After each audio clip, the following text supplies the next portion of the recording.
Una sala abarrotada. Unas entradas compradas en el último momento, con prisas. El de la fila de atrás farfulla enfadado porque se le han caído las palomitas al suelo. Y eran XL.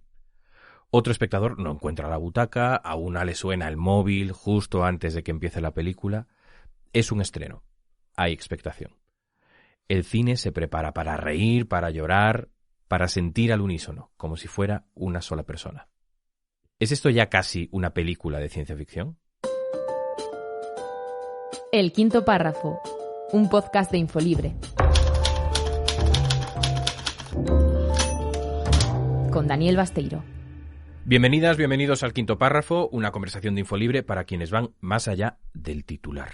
Soy Daniel Basteiro, el director de Infolibre, y si estás escuchando este podcast es gracias a las socias, gracias a los socios que apoyan el periodismo de investigación y los artículos en profundidad.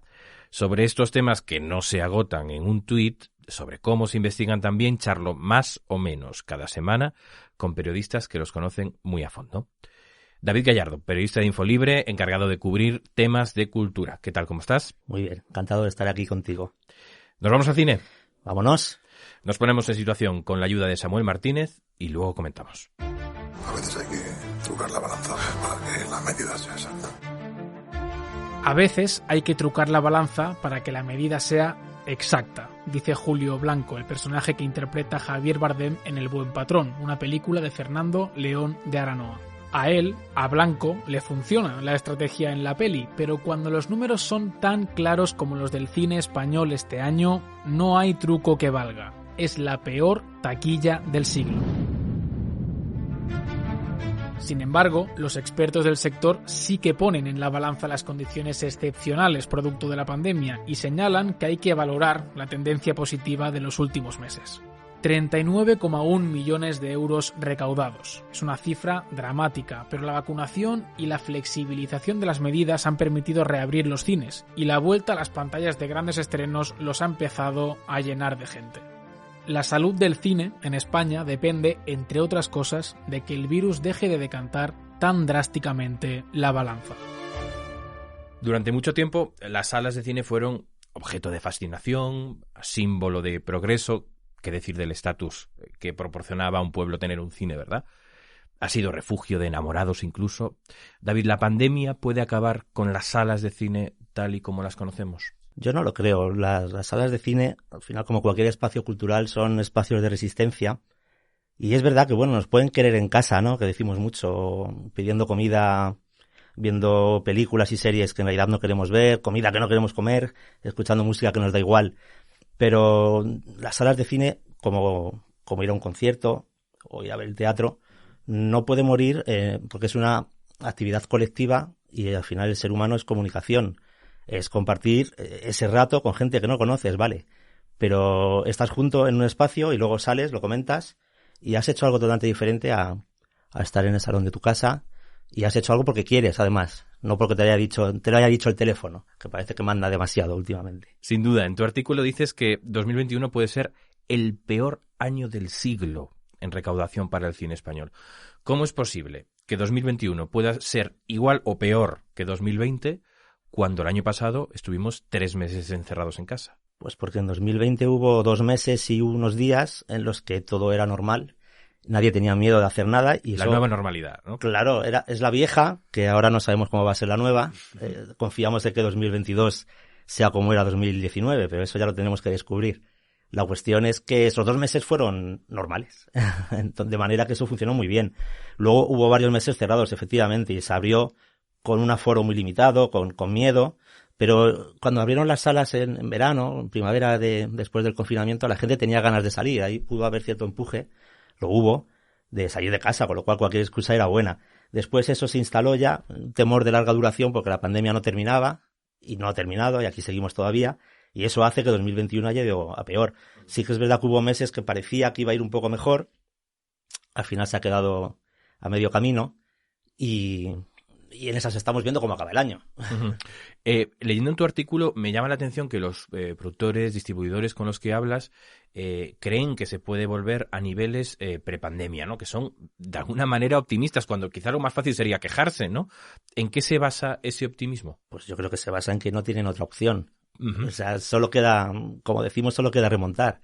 Estás tan abajo que no te puedes permitir otro año igual, de manera que hay que pensar en eso, hay que creer que 2022 nos va a pasar algo en la cabeza, que la gente va a arrojarse a las salas y lo va a hacer todo bien, que va a aceptar llevar la mascarilla en la calle donde haya que llevarla, pero vamos a ir todos al cine. Y además también dan un dato, por ejemplo, que es el miedo de los más mayores, que son muy cinéfilos por lo general, y que han abandonado las salas, claro, por miedo. Ellos sí han sentido un miedo que quizás pues otros con otras edades no sentimos igual. Y cuentan con recuperarlos, cuentan con que, bueno, que vuelvan a ir a su película los domingos por la tarde o cuando vayan, ¿no? Otras sesiones que quizás no son los fines de semana por la noche, que son las más taquilleras.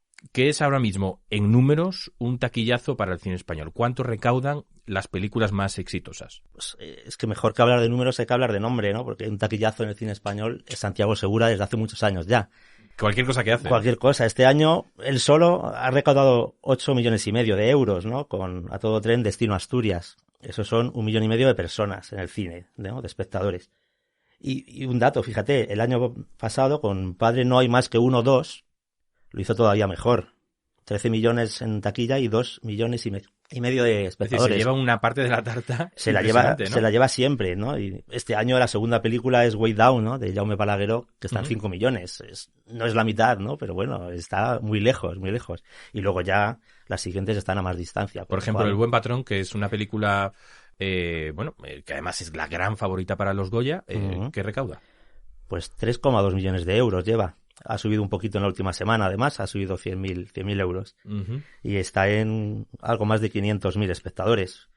Una cifra, bueno, muy interesante, claro. Hay películas en taquilla que recaudan 50 euros, con lo cual es muy importante. Pero fíjate, por ejemplo, en Spider-Man, ¿no? La nueva de Spider-Man, en un solo fin de semana en España ha hecho 9 millones de euros. Ya ha superado a Santiago Segura. Uh-huh. Eso es muy importante también para ver la diferencia. David, en España hay algo que está claro, y es que se hace mucho cine. A los premios 4K, que solo premian películas españolas proyectadas en alguna sala comercial o recientemente también que hayan sido estrenadas en plataformas o en televisión, se presentaron 289 obras audiovisuales. De ellas, 176 eran películas de ficción. Mi pregunta es la siguiente: ¿no hay salas para tanta película o lo que no hay es demanda por parte del público para esas películas?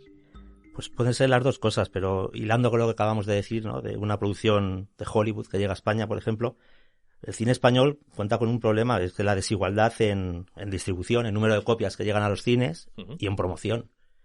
Si hay muchísimas películas que se hacen y la gente no se entera de que se han hecho. No sabe que existen, con lo cual no puede ir a verlas. Esa es una pescadilla que se muerde la cola. Dirán que la culpa igual es también nuestra, ¿no? De los medios de comunicación, claro, por no hablar de ellas, ¿no? Claro, ¿no? Al final la culpa es pues que no hay dinero para promocionar todo como se debe y cuando llega un transatlántico desde Estados Unidos se lo lleva todo. Se lo come todo y no puedes competir con eso. David, antes hablabas de las personas mayores y del comprensible miedo que tienen a ir al cine por la pandemia. ¿Se nota también el impacto de las plataformas? ¿Puede quedarse las salas de cine como un reducto casi generacional en extinción, como por ejemplo le ha pasado o le está pasando a los diarios en papel, que los jóvenes no los conocen prácticamente? Yo no lo creo, pero ya que dices eso, ¿no? Los jóvenes no lo conocen y entonces nuestra labor es que lo conozcan. O sea, que comprendan que ver una película en pijama en el salón de tu casa no es lo mismo que hacer el acto de ir a un cine y evadirte durante esas 2 horas en las que no puedes mirar el móvil, no puedes hablar con nadie. Tienes que ver esa historia así, en esas condiciones. ¿Cuál es el papel de las salas independientes frente a los multicines, a las grandes superficies? Pues precisamente luchar contra Spider-Man, quizás, y dar visibilidad a todas esas películas que se hacen y que nadie sabe que están. Bueno, pues en esos cines tú sabes que cuando vas a encontrar películas que no están en un centro comercial a las afueras de tu ciudad. ¿Qué hay del apoyo público? En tu artículo mencionas que hay una ley del cine pendiente. ¿Cómo contribuyen los poderes públicos a este arte, especialmente al cine español? ¿Cómo deberían hacerlo también? Bueno, el sector espera la ley del cine desde hace años, porque la que está vigente es de 2007 y ahora se dice que llegará para finales de 2022. Es decir, que a saber, ¿no? A saber, esto que podemos decir ahora es un poco humo, pero bueno, hay quejas por la importancia que se le da a la presencia de Netflix en España físicamente. y olvidándose de todos los productores independientes que están aquí, que son los que nos hablan realmente a nosotros, ¿no? Cuando digo independientes son los que hacen las películas taquilleras españolas también, no me refiero a películas chiquititas. Hacen falta fondos y nunca llegan suficientes para nadie y esa es la pelea en la que están ahora mismo. Vamos ya con los comentarios de las socias y socios. Un socio que se presenta como Jorge Plaza hace una reflexión sobre las implicaciones de unas salas de cine más vacías. Según él, y cito literalmente, está muriendo cualquier actividad realizada por muchas personas juntas. Se nos quiere encerrados, dice Jorge Plaza, en nuestras madrigueras individuales, sin más contacto externo que Internet, algo que se está consiguiendo en tiempo récord y sin apenas resistencia social. Está claro, David, que la fragmentación es un hecho que se ha multiplicado exponencialmente con Internet, aflora la diversidad, se pierden también algunas referencias, códigos comunes, cánones que seguir, criticar o incluso ante los que rebelarse. Se están perdiendo esos espacios de socialización, de sentir común. Sin salas de cine estaremos, David, en general, más solos. ¿Tú qué crees?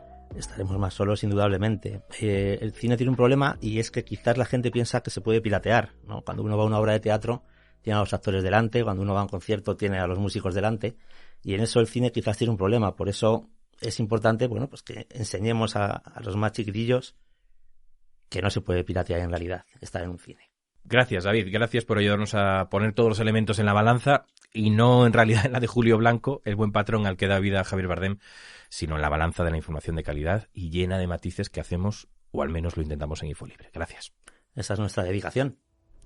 Y a las y los que nos estáis escuchando, gracias por acompañarnos en el quinto párrafo. Gracias por ir más allá del titular.